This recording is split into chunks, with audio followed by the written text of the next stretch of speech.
where you're at today. And then we actually have a little bit of potentially a group exercise. Hence, it is a workshop. So more details on that a little bit later. But first, what we want to do is introduce ourselves. Then we'll go into a little bit about our sustainability journey and how we've come to this circular design guide. And then we'll get into the challenge. Sound good? So again, with that, Liz, I have been at Nike for 24 years, which is probably older than some of the folks in this room. But it's been an amazing journey.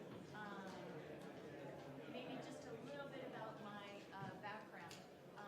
Originally from the United States, I actually grew up in the Midwest in Iowa on a farm. You could not get more Midwest than that.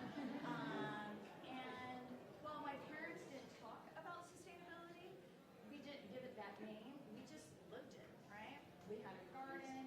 We froze all of our vegetables. We grew everything, and it was just like, you know, it's fun to like look back, and I just have a lot of great appreciation for that environment. I went to school. I actually studied music in college, and while I perhaps didn't know exactly what I was going to do with a music career, I was super passionate about it. And so after that, I, from Iowa, moved to New York City, had an amazing few years here, and then met my husband, and we migrated over to the West Coast, to Portland, Oregon, and lo and behold, I ended up at Nike. And how I ended up there was that my first job was actually working with our footwear designers. It was very interesting. My role specifically was to help get them, you have to remember, this was 24 years ago, to help them better integrate like Photoshop and Illustrator into their design process. And it was an amazing role. I got to work with super creative people, and from there I kind of, you know, when I first took the role thinking, okay, I might do this for a year or two and then see what happens. Nike is one of those places where I've been extremely fortunate, and I have been able to have a variety of roles, which has led me to here. I've been able to had many roles in product creation across footwear and a little bit in apparel. I had an opportunity to do an overseas assignment, living in England. Came back, and then I did another overseas assignment in Shanghai, which was just both not just from a work, but living in different cultures and really understanding the life environment was just really rewarding.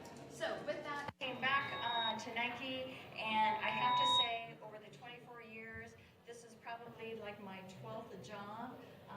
I feel extremely fortunate, and I feel like all of the experiences I've had today has led me to this role, leading sustainable product. I'll get into a little bit more about that as we go on, but for now, I'm going to pass it over to Sarah. Thank you.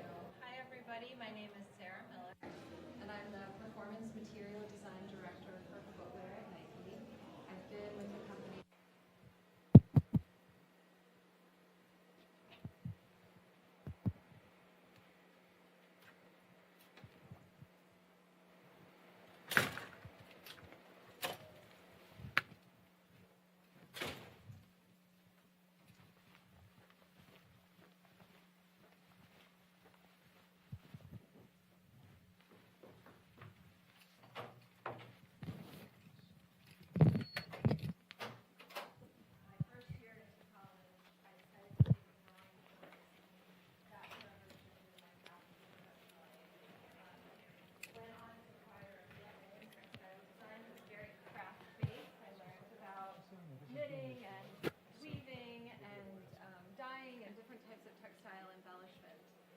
I went to work in the industry as a textile designer in basically manufacture for different types of area rugs.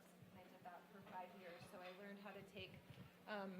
You're going to speak into I'm going to speak into this microphone. Hi. And so I I learned how to take the skills that I learned in a craft-based environment into a production-type environment. That was a really amazing experience as a textile designer. This was all located in the state of Georgia, so the southeast United States. And the one very interesting thing about this type of industry is that it really never left the US. So it started post-industrial revolution in the Southeast, and it all stayed here partially because shipping overseas was very expensive for carpet and area rugs. Eventually, I moved to the commercial side of the industry where we were designing commercial grade carpet on tufting machines for the architecture and design community. And this was my foray into the world of sustainability. So some of you, I'm sure, are familiar with the book Cradle to Cradle by William McDonough. And he heavily influenced the carpet industry. And at that time, this is when we started designing yarn systems and other types of methods of making that were more sustainable for LEED certification. And eventually, I just decided that it was really important that I be challenged creatively. And so I was drawn to Nike because there are more designers located on Nike's campus than any other place in the world. And I was very drawn into the idea of being a small fish in a big pond of people that were smarter and more talented than I was. And so I've been in material design the entire time I've been with Nike. And now this is Golnaz Arman, my colleague. Hi, everybody.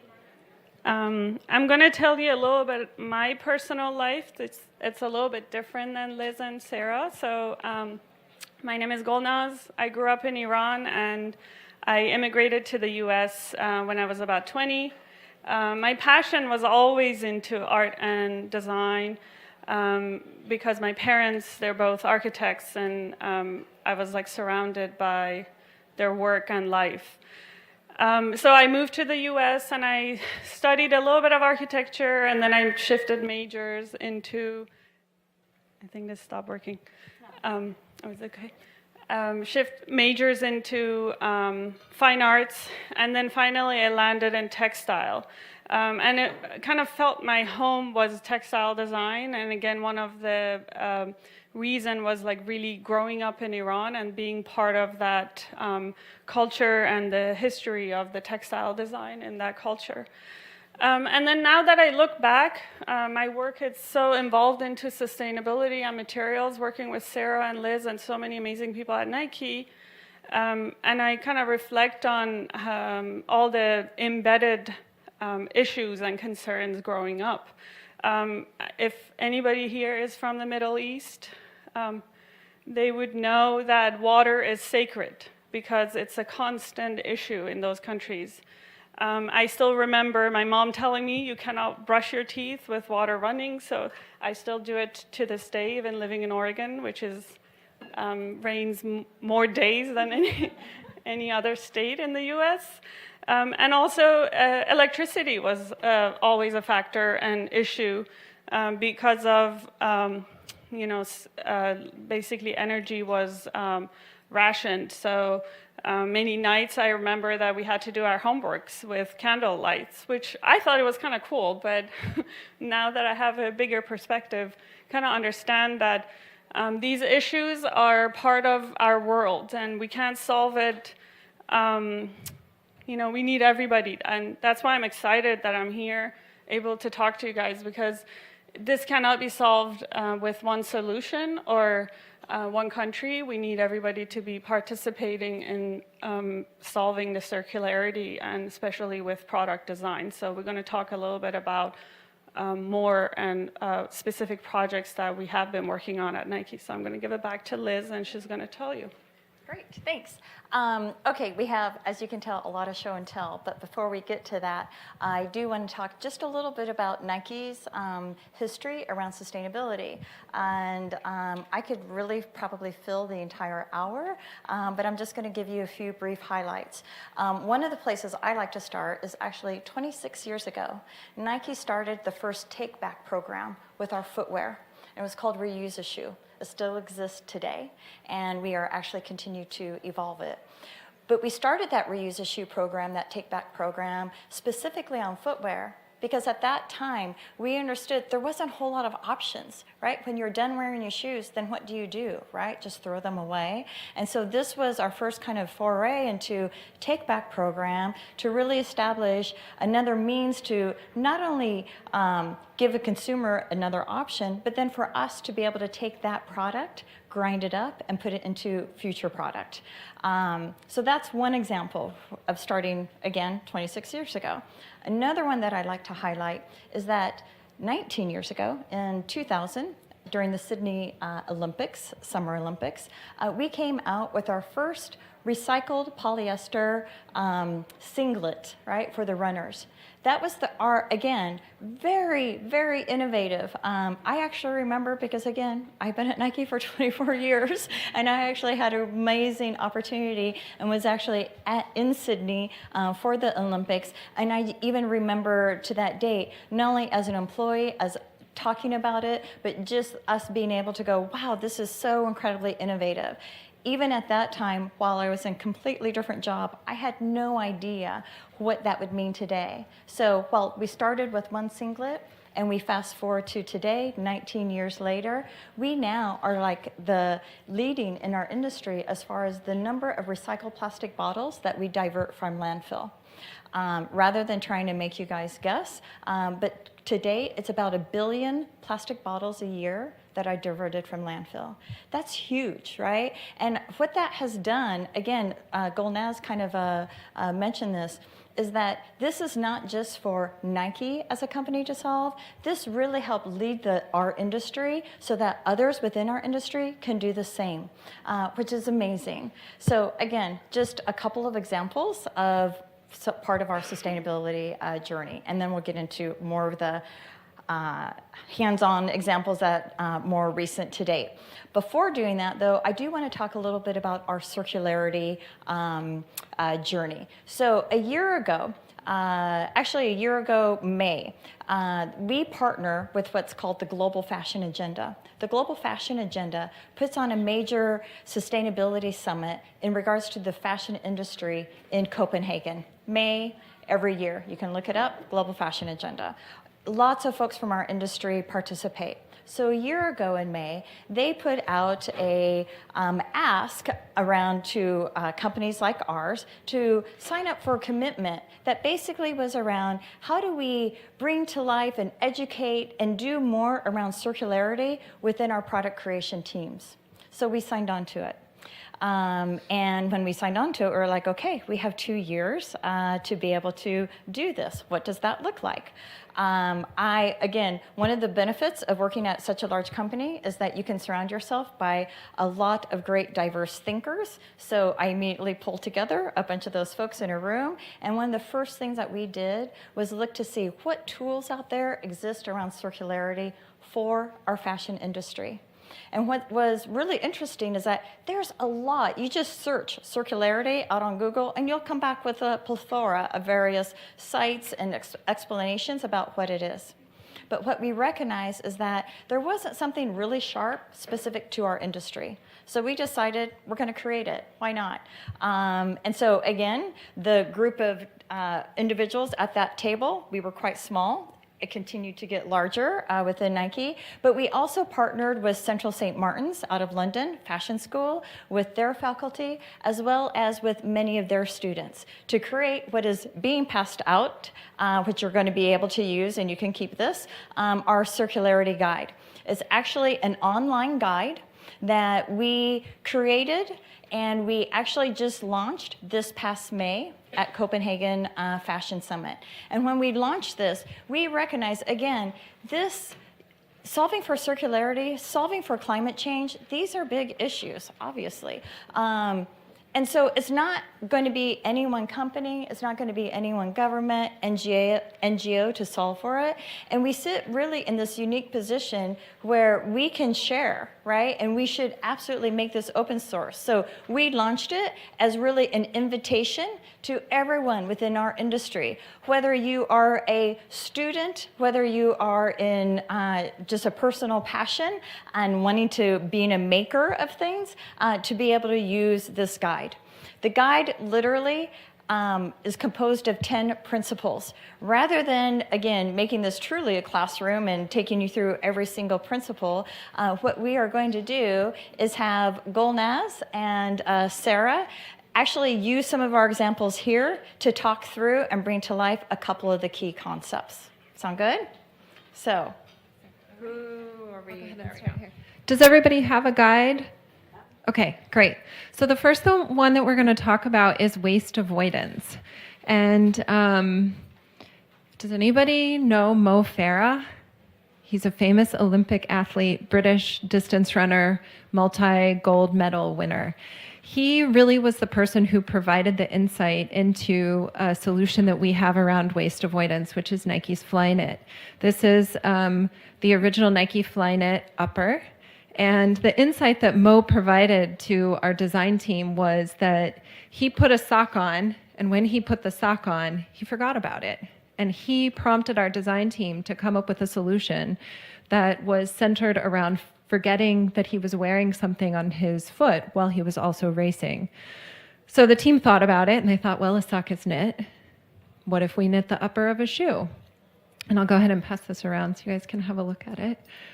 So that launched a decade-long exploration into how can we actually knit the upper of a performance product. And what we do at Nike is we always focus on an athlete insight, so a performance benefit, which would mean how can we help that athlete perform better in their sport? How can we help make Mo Farah faster, whatever it is that he's trying to do? And how do we make it beautiful at the same time? And again, this is that juxtaposition of practicality and also design-centric thinking. So sustainability comes into this because if you look at the upper of the shoe, and we can pass a couple of these others around so that everybody maybe spreads some out a little bit. These are all Flyknit shell patterns that we've created in our Beaverton, Oregon location. And what the design team came up with is that we were able to design the upper of a shoe that only used the yarn that we needed to use to make this shell pattern. Previously, we were using cut and sew materials. So if you imagine you have a rolled good of material and you have to cut out a shape, you have waste. There is literally no waste in a Flyknit upper. So that is one really amazing advantage to this way of making. Additionally, the yarn that we use in the Flyknit upper is using recycled poly. So it's waste avoidance and also recycled content in the yarn, which is sort of a double-layered attribute to the material process. And then Gulnaz, I'm going to ask her to model because she is wearing a Flyknit upper that is also using scrap yarn. This is a sportswear model that again, you've got recycled yarn, waste avoidance, and then also we have come up with a really compelling way to use waste yarn in the product process to design a really interesting upper of a shoe. And this is something that Gulnaz worked on with her team. So I don't know if you want to talk a little bit about that, how you integrated that? So, I mean, Sarah mentioned it's not just the method of make and the actual material that it's recycled from water bottles. But since Nike was making a lot of shoes with different colorways, we realized that we had leftover colors for some of our leftover from some of our products. So on this shoe, we're calling it random because basically we used all the leftover yarns and created an existing shoe that doesn't match. So it was like really thinking through a different way of, it actually took a lot of calculations because we had to figure out how much of that yellow we have and which panel can we put that on, because the machine is programmed in a way that the feeder is recognizes what color goes where in part of the shoe. So it seemed simple, but it was quite complex. But we love the shoe, so thank you. Oh, I guess are you done? Yeah, go ahead. I guess it's my turn. Yeah. So to talk a little bit more about other materials and recycling, it's not just recycled polyester. One of the challenges that a few years ago we started recognizing the impact of the leather that we have in our shoemaking industry was to create a recycled leather. So I don't know how many of you guys are familiar with fly leather. It's a material that Nike partnered and created, which half of this is made out of recycled leather. I'm going to pass some of these around. You guys can see and touch. So what it is actually the leather industry creates a lot of scraps and waste that goes into landfill. So what we're working with our partners and collecting those materials that goes into the landfill and basically grinding them up and creating a kind of a hybrid recycled leather and polyester. But not only this material acts like a leather, or feels like a leather, but it performs better because it's lighter weight and actually is more durable. So we have created, this is a special edition that we released this past year for Earth Day, that we collaborated with an artist in LA that created these really beautiful illustrations to tell the story of Earth Day through using the recycled fly leather. Which is an added benefit of using fly leather, because normal leather cannot take print, right? You cannot print on it. This fly leather, you can actually print on it. So you can imagine some of the possibilities around it. It just keeps on going. Yeah, and also it takes texture really well. So some of the panels that are going around has a lot of embossing and textures on them. So you could actually create a new look from a material that maybe before you couldn't get it from a leather. So that's one of the examples around basically recyclability. I'm going to give it back to Sarah. And so I'm going to talk about material choice. And I'm not sure, we can kind of follow along in the guidebook there if you want to have a look. I'm not sure what page material choice is on, but this way you can kind of, there are some prompts in each of the pages if you're interested in looking at it while we talk about each topic. Oh, first page, material choice. So what we brought in today to share with you, this is sort of what I'm about to talk about now with material choice is kind of the opposite of what we were discussing with Flyknit and with some of the advantages of designing new materials.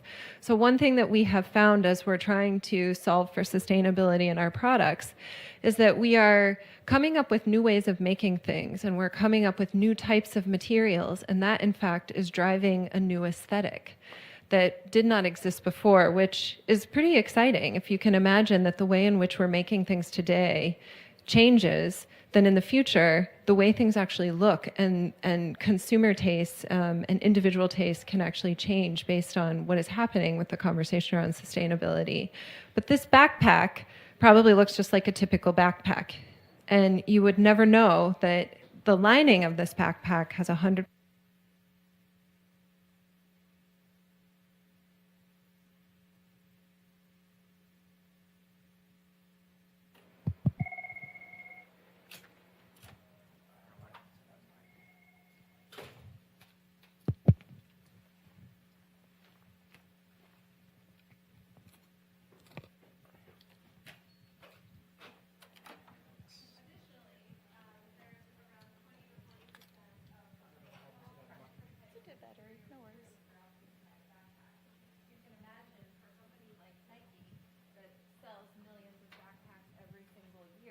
that's a huge sustainability advantage that we would have. And this is just one example of products that we approach our design process like this, where we as material designers and other designers within the company are constantly thinking about the choices that we make and being aware and conscious that those choices have a very large impact, particularly when you're making, millions and millions of items. Okay. Oh, sure. So this is an example Liz mentioned when she was talking about the origins of Nike's history around sustainability. This is the Women's World Cup jersey that was just released, and it is using 100% recycled poly, which the statistics around diverting the number of water bottles is profound. And again, you would never really know. It's embedded in the product, and we do that a lot at Nike. We embed our sustainable design measures in a way that really don't change the way anything looks or feels, and we never compromise the performance of what we're doing. There's 9 plastic bottles that make up that jersey, right? Every single jersey that we do. And by the way, that's the French national jersey, not the U.S. Yes, thank you. Yes, thank you. It is. Yeah. The amount of water, that is a good question. Well, for recycled poly, yes. I can't give you the exact number because I just don't have that. So my apologies, but I can follow up. Yeah. All right, and now Gomez.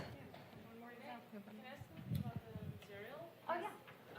So one of my students did a thesis on sustainability and fast fashion, and she actually loved the cradle to cradle book and everything, but she said that one of the things that is the most complex about recycling something is that once the materials are mixed, it's impossible to like separate them. Exactly. So as you were talking about like 40% of recycled foam, or like a mix of something with something, is it just then one use and then it's not recyclable after? Or No. So I can speak a little bit about that. You're absolutely right. It's one thing to like do the take back, but there's still a lot of innovation that needs to happen on once we take back. How do you clean? How do you separate? And how do you reuse? And there's actually other challenges going out in the world that like are addressing that. And then again, almost kind of like this recycled poly, we start very small, but then how do we take that to scale? So there's still a lot more to be able to solve for. What kind of is exciting though is that I know that there's a lot of different entrepreneurs, companies, et cetera, exploring just that. So we have a few more things that we want to get through, and then we're going to get through where we're actually going to talk and divide into groups. So if you can just hold off a little bit, just so that we can continue to share. Thanks. And quickly, I'm going to give one more example. It's on page 5 about green chemistry. I have a few examples I'm going to pass around. Is Nike Air Max or Air Bubble, which is an innovation that we have been using in our footwear and shoes for many years. But throughout the years, what has been really amazing to understand is that we have reformulated all the chemistry that we have used inside the air bubble, so there is no toxic chemistry. And also these airbags, the process we are using in recycling the plastic is a complete closed loop. So in each airbag, at least 50% of the recycled plastic is being used. And then the way we color the airbag is a very closed loop process. So there is no extra water. It's just a limited amount of water that constantly gets recycled and filtered. And then there's no chemistry or harm chemicals that gets put out into the environment. So this is a Nike innovation technology that we have used. But again, it's something that we have created to provide the best running shoes for our athletes. Because it's very bouncy and it gives you a perfect ride and support. But we knew that we had to improve it, and we haven't stopped improving it. We're constantly looking at how we can provide the best product to our athletes by making them better and better. So I'm going to pass this around. And I'm going to give it back to Liz. Yeah. I would just add that what we've done is we've shown you examples of these different types of solutions around sustainability that are noted in the circularity design guide. However, these principles can be applied across multiple industries and multiple types of products, and that is sort of the purpose of it. And again, these are just examples of ways in which we have solved for it at Nike, but there are so many other brands and organizations that are also doing really interesting and innovative things around that is inspiring to us as well. And kind of added onto that, like I said at the very beginning, this is a journey, right? We have not solved everything, clearly. What I really, though, hope to partake with for all of you is that you kind of get some insight on some of the ways that we are addressing this internally at Nike. I don't think sometimes all of these stories get out, so it was our intent to give you a little bit of behind the scenes, some of the thinking. In fact, some of the, Gulnaz and Sarah, two individuals, but some of the great work that they really drove, and some of the challenges just getting these things across within Nike is really it's been very exciting to see. So with that, it's a journey. We have a lot more we're looking forward to do. What we thought would be really interesting, and this is where it's going to get a little bit more interactive, and I get we probably have about 10, 15 minutes. Hopefully, you got a little bit of insight now onto these circularity themes. What we're going to ask you to do, and it'll be a little bit challenging in this room, but we can all get up and move, is break out into smaller groups, about 10 people or so. And what we would really like for you guys to do is using some of the principles, right, that we kind of have uncovered, is for you guys to be able to think about and potentially come up with some ideas around how could we continue to advance this as an industry, whether it's through a product, whether it's through an experience that really, again, aims to solve some of the challenges around sustainability and climate change. And so with that, again, what we just want you to do, the other thing is to break into groups, because again, we realize that it's going to take a lot of collaboration, a lot of different thinking from different people and different backgrounds. And so if we could maybe just kind of form a group here, maybe a group back there, just some smaller groups for you guys to get together and discuss. And then we'll kind of come around and have a smaller conversation. Okay? Oh, I'm sorry. I'm going to do one special thing, one call out. Thank you. If you feel like you have this amazing idea, perhaps this is not the place to share that amazing idea. You might want to, crowdsource that and come up with your own company and do that. So only, share and bring forth what you would like to do. So, okay? All right. So with that, if you could self-divide up into groups.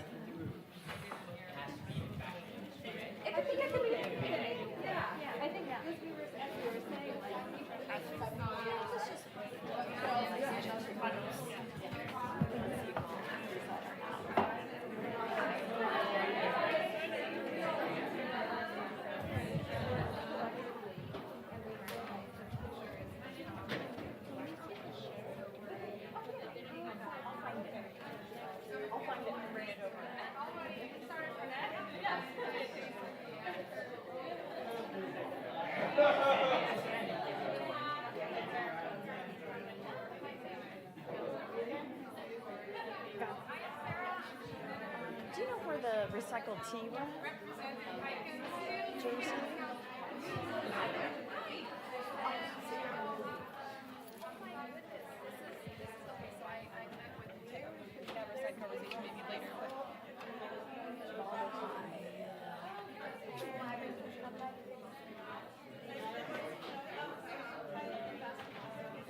Possibly, yeah. So he's more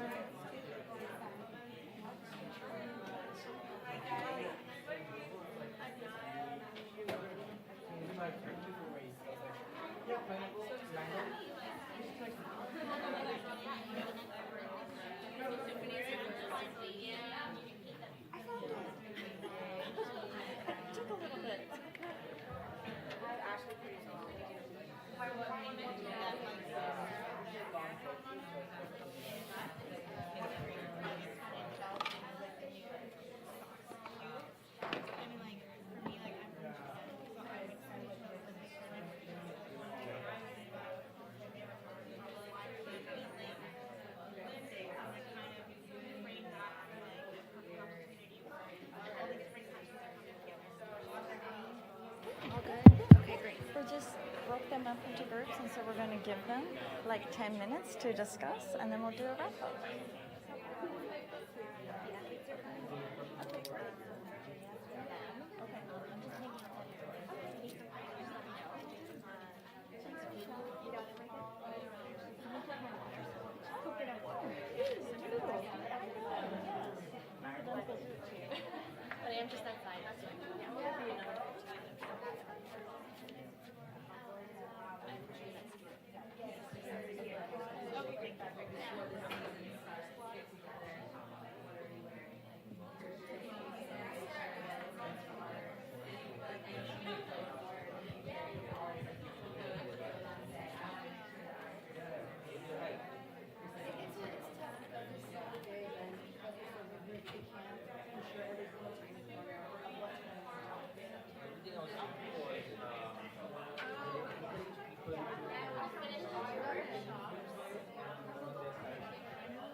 So would you say like right now, if we were going to start to go I know they're sort of like create experiential type of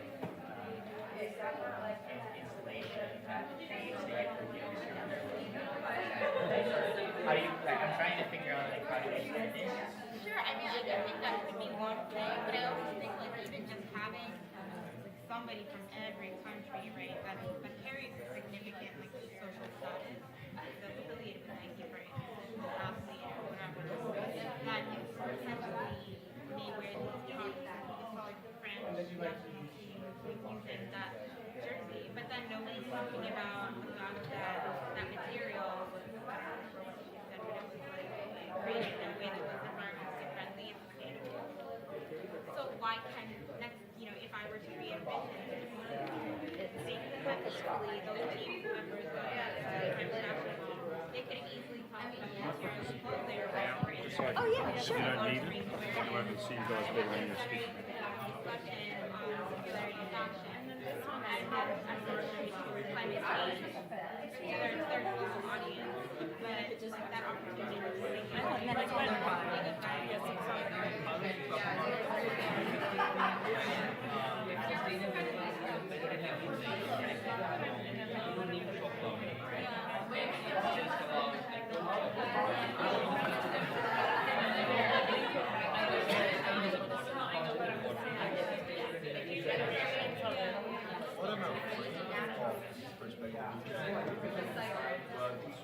Okay, guys, this is like your 1 minute warning. Okay, I know, it goes fast. 10 minutes would be great. We just started. Yeah, I mean, like, I don't think it's a good, like, ultimate solution, right? But I'm thinking, like, what is the entry point? Because right now, like, yes, of course, everyone in this room is interested. But, like, largely, most of the population is, like, aesthetic. But if there was, so what is the entry point from what you would actually start with? That's right now, I think, majority of the population don't think about sustainability. Yeah, worry about it. But that's what you do. Yeah. So to your point, what I wanted to say is that I'm afraid that by marketing a lot, and what you said about prestige and Tesla, is that I'm afraid that the product will become luxury. I think sustainable products are luxury products. We are also something about. We are making a small business feel comfortable. Standard there be good. Stand it up the right way. Yeah, it's not too high. Or it's like part of that shoe, though. Trying to get lots of. Oh, what, sorry? It's part of the shoe. Oh, it is? Okay. Sorry, I'm just trying to get lots of your product there when you're speaking. I'll get it all shot. Subsidize products that are sustainable. So sustainable products in life will be sort of subsidizing from the other products. Wow, impressive. Okay, should I call it?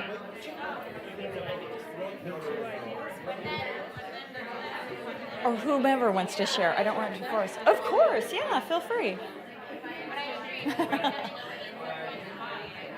Okay, you guys. I know time goes very fast.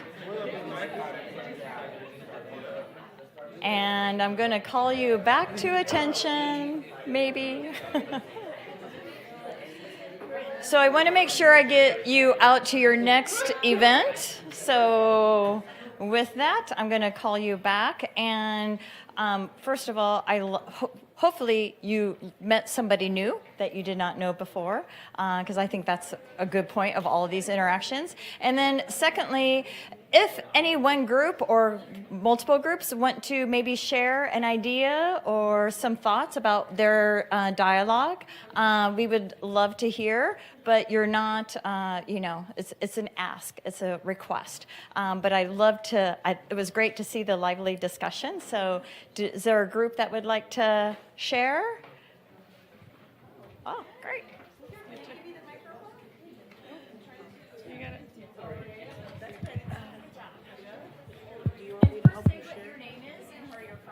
Okay. Hi. Oh God, that's loud. It is very loud.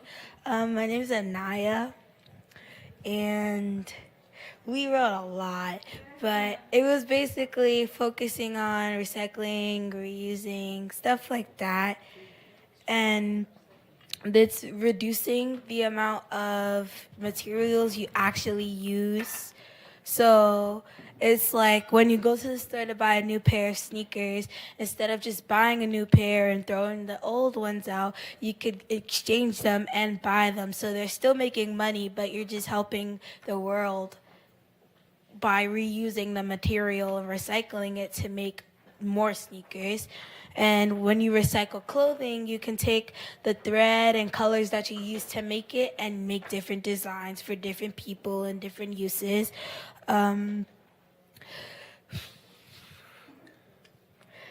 When the shoes get old, instead, because when you buy new sneakers, there's usually tissue paper to keep the top of the sneaker up, or there's a plastic kind of mold. So you could take the bottom of the sneaker and it'll be foam, so it's not really harmful to anything. And you could use that instead of using plastic or using a lot of tissue. And you could use the tissue to make paper for posters, motivational posters to boost your confidence or however you feel every day. Yeah, that's it. Great, thanks. Is there anyone on this side? And your name and where you're from? Yes. Hello, everyone. My name is Nicole Vicentic. I'm coming from 28 June. A humanitarian organization that focuses on the Western Balkans. I'm happy to be here. Thank you for inviting us and organizing this. So our group of 10 people, so we came up with a few ideas, and I kind of introduced the idea or asked the question if anyone in the group kind of heard the buyback program, or if they even thought that Nike even was so involved with the shoe itself. I would say most of the shoe is sustainable and going through that circular design. And we were all in the same boat and saying, wow, no, we never really thought Nike was this involved. And it opened my eyes, and I'm really happy to see that someone's doing going through the circular economy process. So what we kind of thought was the first idea, I'll just read it. So compose a postcard layout of a running shoe that indicates different kind of parts of the product. So like you shared one of the pieces of the shoe. So if you shared a shoe, we make a postcard and maybe just draw things around it of what is part of that product that you made sustainable. So I guess the fabric that was made, you can introduce that as I don't want to say as a marketing component, but as a more of an awareness idea. That was a big key issue or a suggestion from our end. Another one is also mentioning the bring back program, on the box. So that would be really interesting. I'm a huge, I buy Nike all the time, and all these facts that you introduced today, I never knew about it. So thank you again for bringing that up, but that would be a nice kind of suggestion as well. And then a few of our members in the team also mentioned YouTube series, since podcasts are super in now, I'm sure Nike has a podcast, but a circular design podcast would be super, super cool. Since circular economy is, I don't want to say the trend, but the new topic and sustainability. So definitely mentioning in the podcast or the YouTube series, the design, the thought process, manufacturing, the final product details to consumers. I think people would be really intrigued about these topics. So yeah, and then sorry, one more thing.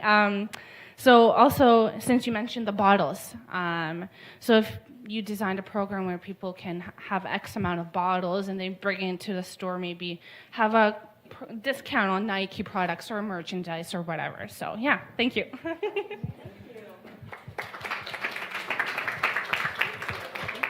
Is there another group? Yeah. Oh, I got a few hands. Do we have a microphone?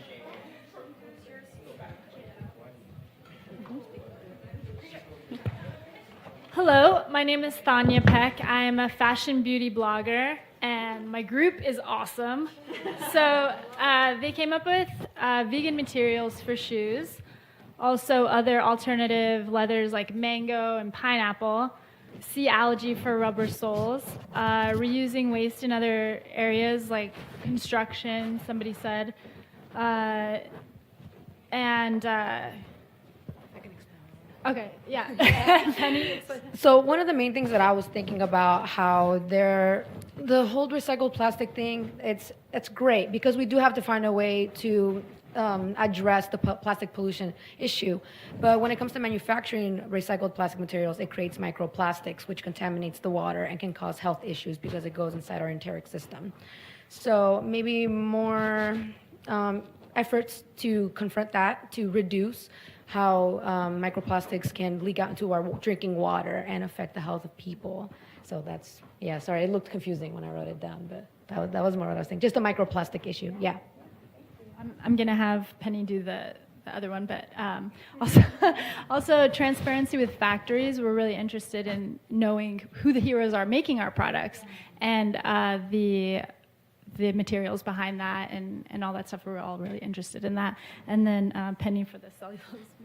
Yeah, so for plastic, a really good alternative, there's a company called Lush, and instead of plastic, it's a beauty company, not fashion, but instead of plastic packaging, they use cellulose to make cellophane, which is a biodegradable plastic alternative. You just put it in water and it biodegrades in a matter of 30 minutes to an hour. That way it's a better way to dispose of it. Or like their packaging peanuts are also biodegradable. You just put it into water and they biodegrade. So that's just another eco-friendly alternatives for packaging. Oh, we had one more thing that our group discussed too, and we were really excited about it. It's just reducing like hang tags, the plastic on hang tags, the stuffing in shoes, the shoe boxes. I don't necessarily need all that things, to leave the store. I could just put the shoes on my feet and go home. So things like that we're kind of interested in seeing happen.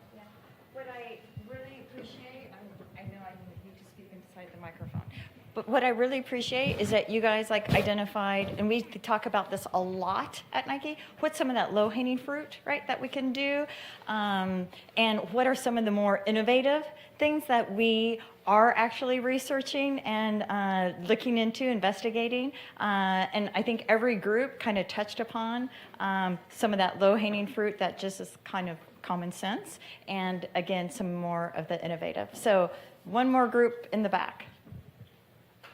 Hello, everyone. So we thought of an experience, and we thought that a forum between all the big global brands would be exciting, and it would be hosted by Nike. Right, because the assignment is something that Nike would do, right? Yeah. So hosted by Nike, which shows leadership, and these brands like Patagonia and Arc'teryx and Adidas and Nike, who, yes, compete on the market, but have never competed in the same room before. So they would all suggest, or they would all showcase their most sustainable apparel, and then it's up to the public so the public online, but also the public attending the forum, to grade them based on the 10 principles. Now that's a challenge. So the audience would be composed of athletes because that's what the apparel is for. That's who the apparel is for. Of influencers, of just the public, the general public, and the online community as well. That's great. Thank you. And actually, when you say athletes, we have this saying internal inside of Nike that says, if you have a body, you're an athlete. So that would be everyone in this room. I do need to wrap it up because I know that I'm already a little bit over time and I don't want to hold you guys to your next things. But there's a couple of things that I just want to make you aware of. One, if you go out to purpose.nike.com, you'll actually see so many other stories, including some of our manufacturing and factory partners and stories of people that work there. Again, it's a journey. We know we need to talk about this more, which also leads me to just a couple of days ago, we announced our Move to Zero. Our Move to Zero, it's not a campaign, it's not an initiative, but it's really our journey around how do we move to zero waste and zero carbon. And I love that it's moved to zero because we're not saying we have it all figured out, right? You guys have already talked about there's a lot of in this space where we can be pre-competitive and be able to collaborate with what one would think would be our competitors. We're doing that. We could do more of that.